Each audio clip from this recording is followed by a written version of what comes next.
Bom dia, pessoas. Hoje eu fiz esse vídeo para falar sobre Joseph Campbell.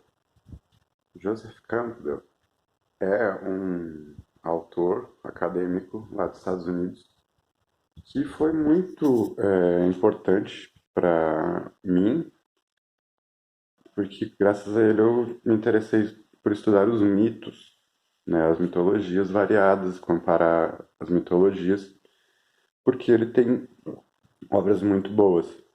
Né? A grande coletânea de obras dele se chama As Máscaras de Deus, são 4 volumes. É quase como se fosse o capital da mitologia, assim, porque são uns calhamaços muito grandes e ele introduz muitas questões que são umas questões polêmicas da área em relação a como que os mitos se formam, a função dos mitos, a difusão dos mitos e tudo mais. Então, Joseph Campbell é um cara incrível. E o que que chateia quando a gente conhece um autor e percebe que a fama dele não corresponde, né?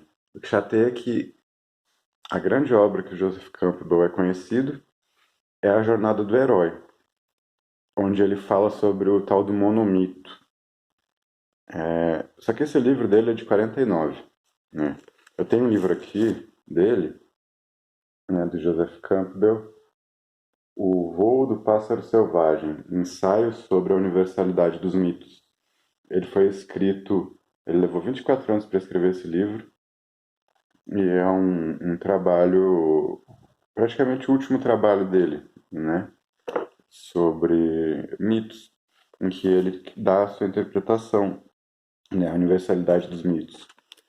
E quem já tenha entrado em contato só com o monomito e a ideia da jornada do herói, não vai conseguir aprender a profundidade da reflexão do Joseph Campbell sobre os mitos, justamente porque em 49 ele estava numa fase ainda inicial da sua carreira e da interpretação do significado das coisas, né? Então, por exemplo, ele deixa de considerar essa relevância toda do monomito. Porque qual seria a ideia né, desse mito que é a jornada do herói? É que ele mais ou menos ele seguiria os mesmos passos para criar uma história extremamente cativante, onde existe um herói, não é mesmo? E todos os povos eles teriam uma versão simplificada ou completa desses tipos de narrativa para os seus heróis, porque seria uma narrativa muito repetitiva. Só que isso é só uma temática. E como o próprio Joseph Campbell ressalta, os mitos são sobre múltiplas temáticas, né? Ele estudava mito, lenda, folclore e ficava tentando descobrir a origem, né, a motivação para se criar essas narrativas. E a grande teoria dele no Voo do Pássaro Selvagem, e que ele fala que os mitos são universais, é sobre a necessidade universal que o ser humano tem de criar narrativas para justificar a sua existência, da sua vida pessoal, mas também do grupo, da sociedade. Narrativas para justificar por que as coisas acontecem do jeito que acontecem. Né? Narrativas que são para ajudar a memorizar conhecimentos, né? Então as narrativas elas são múltiplas, elas não têm só a função de criar um herói barra Deus para ser cultuado, também não tem só a função de criar uma, um modelo de autodesenvolvimento e autoconhecimento, enfim, tudo isso que se fala sobre a jornada do herói e o monomito. Porque a publicidade, né, nadou de braçada nesse negócio do monomito aí, da jornada do herói, aumentando muito a relevância disso, porque várias historinhas podem ser contadas usando essa estrutura. E ela realmente é boa. Você pega do Harry Potter, o Rei Leão, o. Acho que você consegue até. Você consegue encaixar dentro dessas narrativas do monomito Até um V de Vingança, qualquer história em que tenha um protagonista que precisa enfrentar os seus desafios e pá, vai acabar caindo muito, é, vai se aproximar muito da narrativa da jornada do herói. Isso é uma boa narrativa apelativa para o público, né? Mas não diz respeito à universalidade das histórias, né? E justamente o Campbell era um cara que procurava coisas universais. Ele queria entender por que as pessoas ficam contando historinha umas para as outras, né? E ele chegou, sim, a essa conclusão do porquê contam-se historinhas, né? E ele considera que é uma espécie de...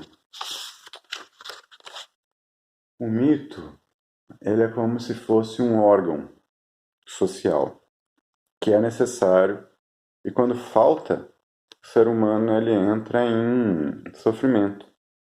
Então, se o seu órgão social não te fornece um mito condizente para explicar a ordem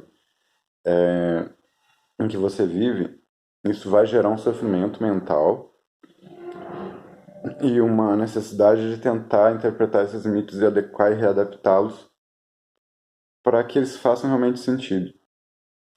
Então, é isso que você vê tanto em movimentos, por exemplo, de sincretismo religioso, onde duas fontes diferentes e contraditórias, duas visões de mundo, né, diferentes e contraditórias, tentam se conciliar numa realidade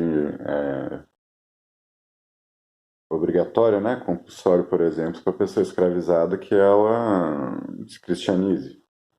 Mas a visão de mundo dela não é cristã. Então, como que ela vai adaptar a visão de mundo dela a uma narrativa cristã? Para continuar tendo a mesma visão de mundo, mas os cristãos não perceberem que ela está ainda sendo africano, indígena no modo de pensar, né? Os mitos, eles precisam se adequar à realidade social das pessoas. Quando eles não se adequam, as pessoas surtam.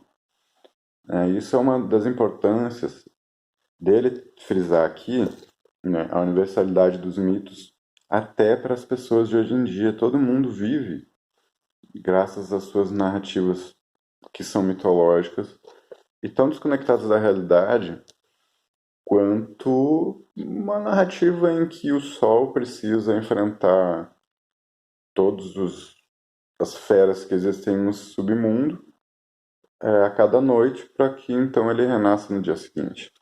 O Sol precisa disso? A Terra vai deixar de girar e os dias e noites se sucederem?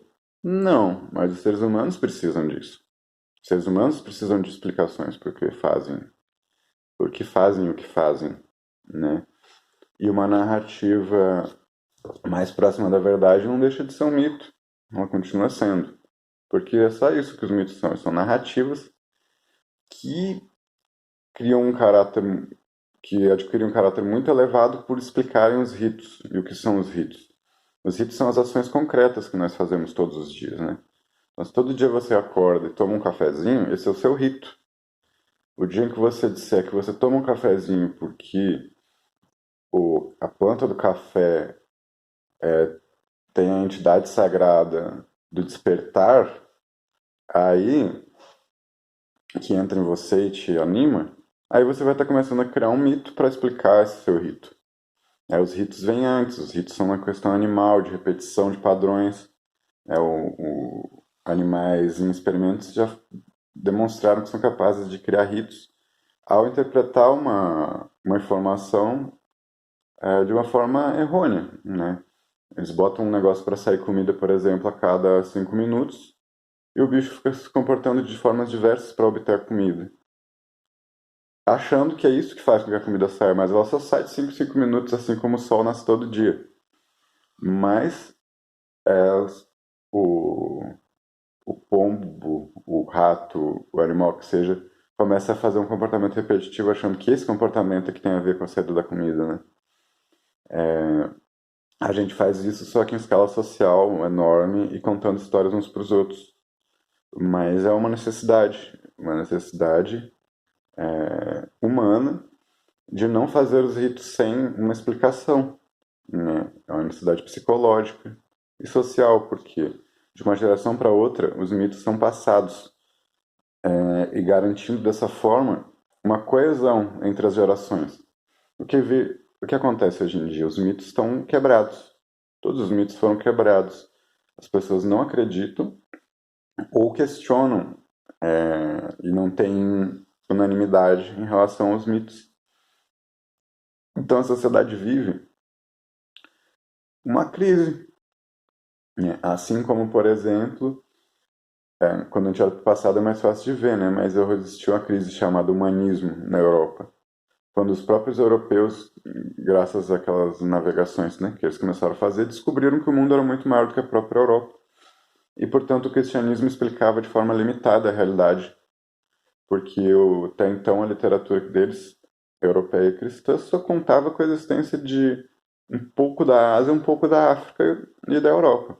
Quando descobriram que a África era gigante, que a Ásia era maior ainda, e que ainda existiam as Américas e a Oceania, que existiam seres humanos que não conheciam as escrituras sagradas, além dos pagãos europeus e dos pagãos na África, né? Haviam gente que não tinha entrado em contato nem com o islamismo, nem com o judaísmo, nem com as outras religiões reveladas.